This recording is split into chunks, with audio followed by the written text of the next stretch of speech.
Hey guys, what's up? And welcome back to Caffeine Not Included. I'm Brennan Poole. This is Daryl Mott. It's a show all about reviewing shows and movies. Yeah, and so obviously you saw in the title, today is a science fiction movie. Oh yes, and we all know how much I love stuff about space. Hello, this is your thing. So this particular one Brennan picked, he's like, let's watch I.O. Yeah, I.O. Let's watch I.O. next on Netflix. I was like, this is not looking like a great idea.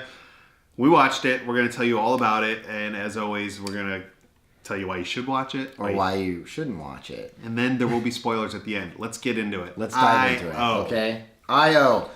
It stars Margaret Qualley. I hope I'm saying that right, as Sam Walden. Walden? Yes. And basically it starts out... And Anthony Mackie. Yeah. You guys definitely know from The Avengers and 8 Mile. 8 Mile. And that Christmas movie... The Night After. Anyways. Do you want to lay out the what the movie's about, or you want me to do I want to lay it out because it's about space. All right, That's what I like. Well, kind of about space. So basically, the humans have destroyed the Earth, and the atmosphere on our planet is basically falling apart.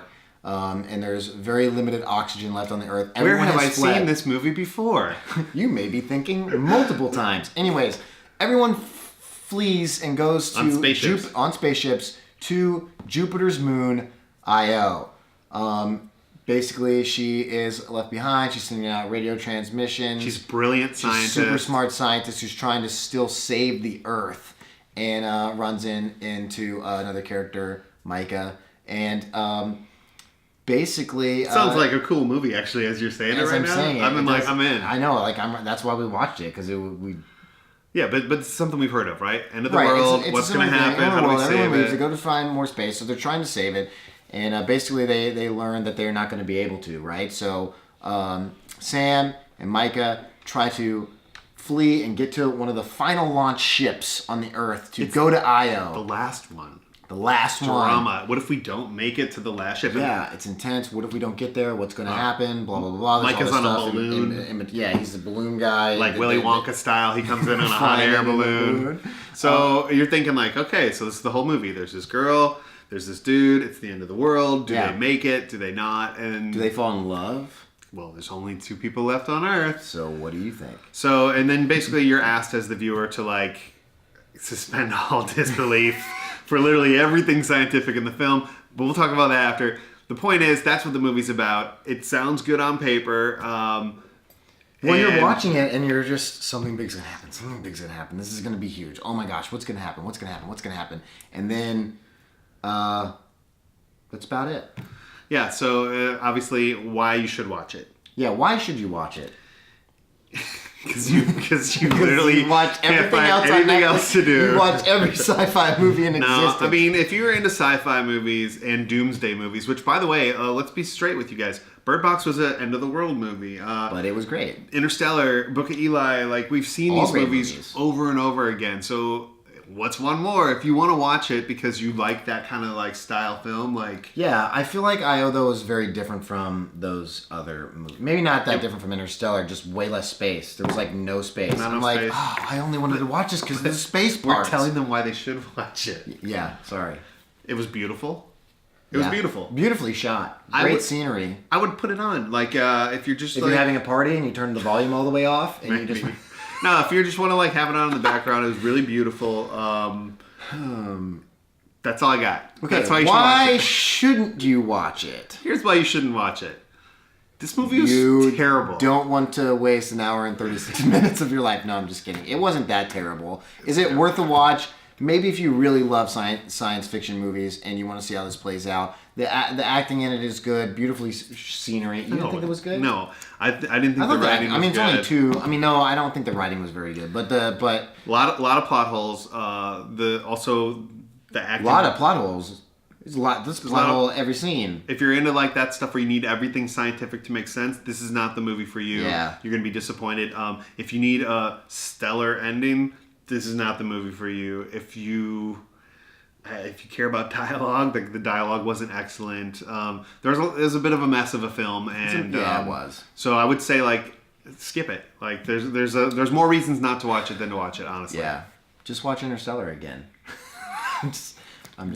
It's a great movie. I'm glad that I did watch it for the reasons that I'm not sure. Wasn't great, But so yeah. So I'd skip it. That's why you shouldn't watch it. There's the bottom line. This is going to be a short review because there's not much more to talk about. Oh, no, it's not going to be. We're already straight into spoilers. So, like, if you guys haven't seen it yet and you're going to watch it, even though I think we probably just convinced you not to watch it, we'll tell you exactly what happens right now. But if you are going to turn this video off, make sure you go check out one of our other reviews. Make sure you hit that like button and subscribe to our channel for more videos. Yeah. Spoilers. Spoilers.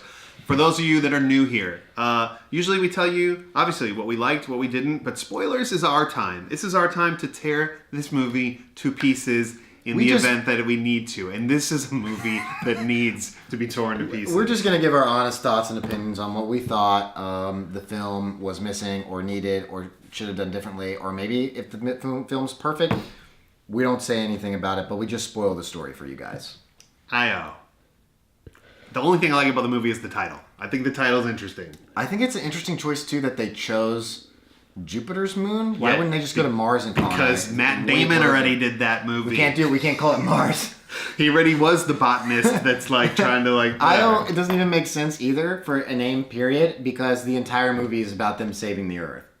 Yeah, it should have been called Saving Earth. It should have been called Saving Earth. It makes no sense whatsoever. Margaret was great. This is a hard movie, okay? There's only two people. It's a hard movie to act in. I applaud them for their efforts in how they interacted with each other. I mean, the sex scene was just way weird. That part was awkward, but I feel like the awkwardness... Did it seem like that would be more real in that situation to you or not? Anthony Mackie is a good dude. He's done some great movies. He's a great actor. I've actually enjoyed him in a lot of things. This was a hard piece. Okay, if you're into Doomsday, Will Smith did a great movie, right? Where he's running around a desolate city. Like, we've seen this. Interstellar, like we mentioned. This movie's been done before. So if Netflix is going to, like, pump all this money into original programming... This kind of left me with... It was like empty calories, man. Like, there wasn't a lot to, like, sink your teeth into... It was kind of slow. It was slower. Well, you just start out and you're like, oh man, this is going to be dope. People are flying to Jupiter and space. She's like looking at the colonies on Jupiter's moon Io, and you're like, oh man, this is going to be like space. She's going to have to leave. There's going to be a space scene. It's like, this is going to be crazy stuff that's going to happen. Maybe she gets stuck in space.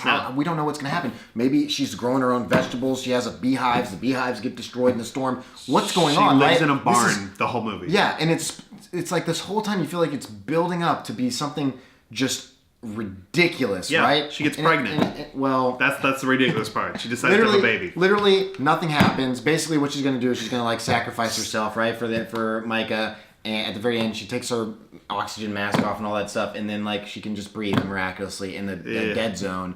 And then because she evolved. That was the whole thing. Like she be able to breathe that. Yeah, because she had been like, a little bit at a time, I guess. And then in the last scene, it's her on a beach with a baby. You're left to know that she's repopulating Earth, and she's trying to get other people from Io to come back. But they say that Io is gonna completely stop their communications with Earth. So they're leaving you kind of like, are people coming back to Earth, or is it just gonna be her and Micah, and they're gonna repopulate the Earth together? I don't know. No, that's like her kid. Oh, her and Micah, or her and Micah's kid? Well, her and Micah are going to have to continue to... Micah left. He took off on his balloon. You think he took off on the balloon? I think he took off on his balloon, bro.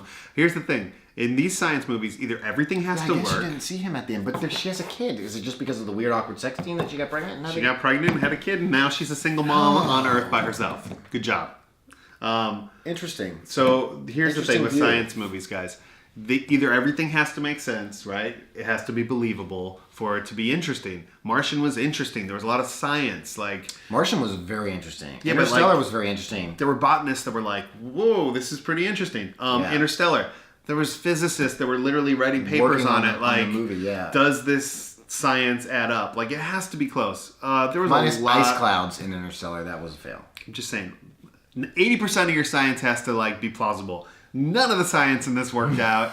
Ammonia's in the air. It doesn't burn. Which burns yellow, but it's burning purple. But she can have gloves on, but she's wearing oxygen. There's just a lot of it didn't work out for me. Yeah, and don't... never mind. She has a computer. The one computer left on Earth just so happens that she can I am her boyfriend 100 million miles away. Yeah. So he's insta-chatting her hey, you're never going to believe what happened here on the moon. And she's like... No, I love you more. And they're literally And then like he's pen like, pals. and then he's like, I don't love you anymore because I'm on IO, and maybe we can be together in years and I years. got and IO years. problems And here. then she cries, and then she hooks up with Micah, and then that's that. Yeah, so there's a love story in the middle of it also, which is like, does every story with two people left on Earth have to have a love story? I mean, super awkward sex scene. the It most was awkward really weird. Scene I've seen on a screen. There was a lot of symbolism. If that's your thing with films, like there's movies that are entertaining and there's films that are to make you think something. If you're into symbolism, I could see you being like, oh, there's a lot of cool symbolism. They talk about like the Greek gods. They talk about that was a art. That was a They cool talk scene. about what it's like to be the last two humans on Earth. Some of that was okay, but all in all, I was disappointed that I spent 90 minutes of my life on this film. So, you guys can go ahead and tell us your thoughts by emailing us at caffeinenotincludedmedia@gmail.com. Don't email me. I don't even want to ever think about Maybe this movie we'll talk again. about I it. don't care. Maybe we won't talk about it. Anyways, guys, please hit that like button and subscribe to our channel to check out more movie reviews every single week. Send us some suggestions, please.